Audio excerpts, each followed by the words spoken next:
Салам достор, бүгүн Ош шаарынын ортосунда элдин сүймөнчүлүгүнө ээ болгон микрорайонубуз Ак Тилектин 22-көчөсүнөн сонун болгон үй чыкты. Чындыгында бул үйдө көптөн бери эч ким жашай элек, анча-мынча оңдоп түзөө иштерине муктаж. Анда эмесе үйдү сиздерге көрсөтөйүн. Аянты 6 сотукты түзөт. Жүрүңүздөр. Урматтуу достор, киргенде эле бул жакта ушундай кошумча бөлмөсү бар экен, көмүрканасы, сол жагында болсо эски ажатканасы. Үйдүн негизги өзү курулган жылдары 94-95 жылдары курулган экен.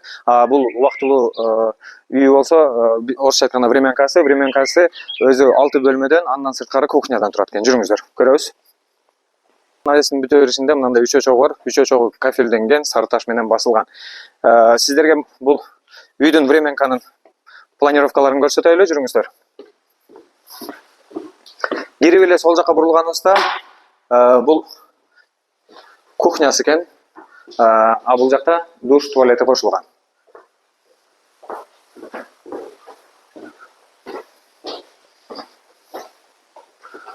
Ал эми бул жакта 2 бөлмөсү бар экен, чакан. Буну кухняга жардамчы кына катары колдонсоңуздар болот. Үй чынында оңдоп түзөөгө бир аз муктаж экен, Андан кийинки бөлмөсү бул уктоочу бөлмө экен. 3кө 4,5 экен.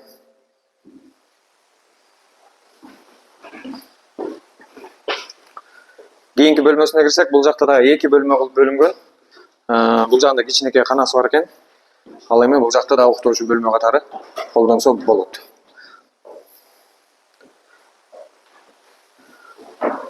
Анда эмесе кийинки бөлмөгө киребиз, туугандар. Кийинки бөлмөсү ушул убактылуу турак жайдын мейманканасы. Мейманканасы 3,5га 5,5 экен. Чынында үй мурун чын жүрөктөн жакшы курулган экен. Андан кийин эч ким жашабагандыктан азыр бир аз оңдоп түзөөгө муктаж болуп калыптыр. Андан кийинки чоң үйүнө өтөбүз. Бул жакта дагы кошумча навеси бар экен. Бул чоң үйүнө өтсөк, чоң үйүнөн киргенде эле сол жакта уктоочу бөлмө. Ар бир бөлмөсүндө бирден терезеси бар экен.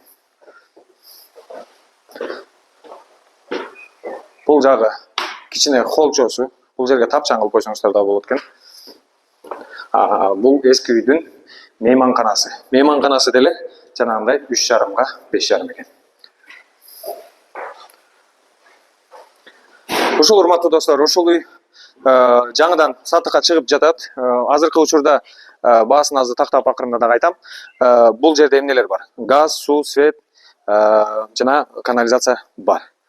Биз менен бирге болуңуздар, баасын астында калтырабыз.